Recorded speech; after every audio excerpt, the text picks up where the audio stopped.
स्वागत है मेरे दोस्तों। कठोपनिषद पाठ में सभी का मंगल चाहते हुए शुरू करते हैं। हमने छोड़ा था इंद्रियाणि ह्यन्याहु विषयांस्तेषु गोचरान आत्मेन्द्रिय मनोयुक्तम भोक्तेत्याहु मनीषिणः। ये जो रथ का रूपक दिखा रहे हैं आपको बताने के लिए, धर्मराज जी नचिकेता को कह रहे हैं इस शरीर को तुम रथ जानो और इस जीव को रथी जानो, बुद्धि को सारथी जानो और मन को लगाम जानो।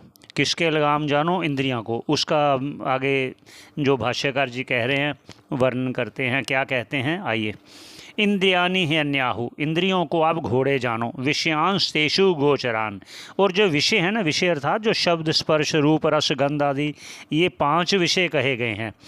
5 हमारी ज्ञान इंद्रियां हैं और 5 ही विषय हैं। इससे बाहर और कुछ है ही नहीं, इसी के भीतर सब कुछ है। कैसे है?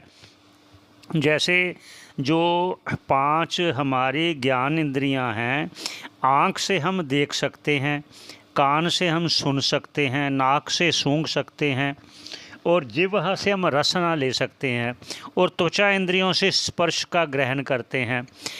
देखिए ये 5 ज्ञान इंद्रियां हैं।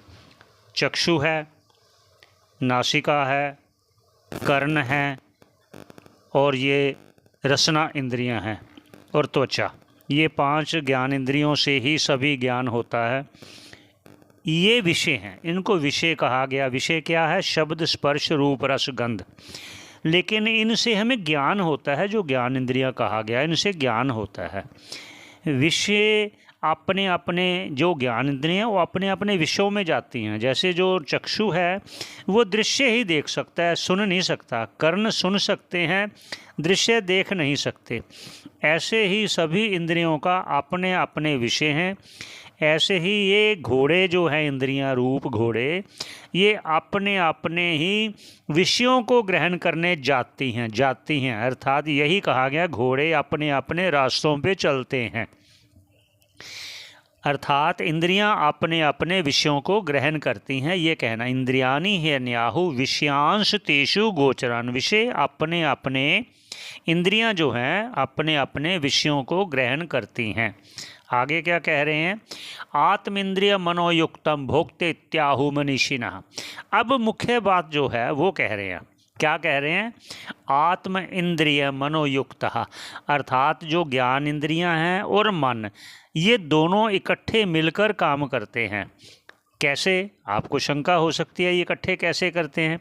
मान लीजिए आप कहीं बाहर गली में, सड़क में, कहीं अपने चौबारे में कहीं खड़े हो और लोग आते जाते देख रहे हो, और आकर वहीं आपसे पास में आकर खड़ा कोई पूछ ले, यार अमुक व्यक्ति को यहाँ गुजरते हुए देखा आपने? आप क्या बोलोगे? यार मेरा ध्यान नहीं था। तो ध्यान नहीं था मतलब मन आपके साथ वहाँ नहीं था कि आप देख सको। ऐसे ही शब्द की बात होती है। आपने क्या सुना? नहीं यार मेरा ध्यान कहीं और था। ऐसी बातें होती हैं, आपने सुनी होंगी। इसलिए कहा गया कि मन के साथ इंद्रियां कार्य करती हैं। इसलिए कहा गया आत्म इंद्रियां मनोयुक्त, मन से युक्त होकर जब ये क्रिया करती हैं तो उसको भोक्ता कहा गया है। भोक्ता कहते हैं ना, आत्म इंद्रिय मनोयुक्त। जब ये ज्ञान इंद्रियों के साथ मन युक्त होता है, भोक्ते इत्याहु मतलब भोक्ता कहा गया है। कौन कहते हैं? मनीषिणः, ज्ञानी लोग, ब्रह्म ज्ञानी लोग, विद्वान लोग, उसको भोक्ता कहते हैं।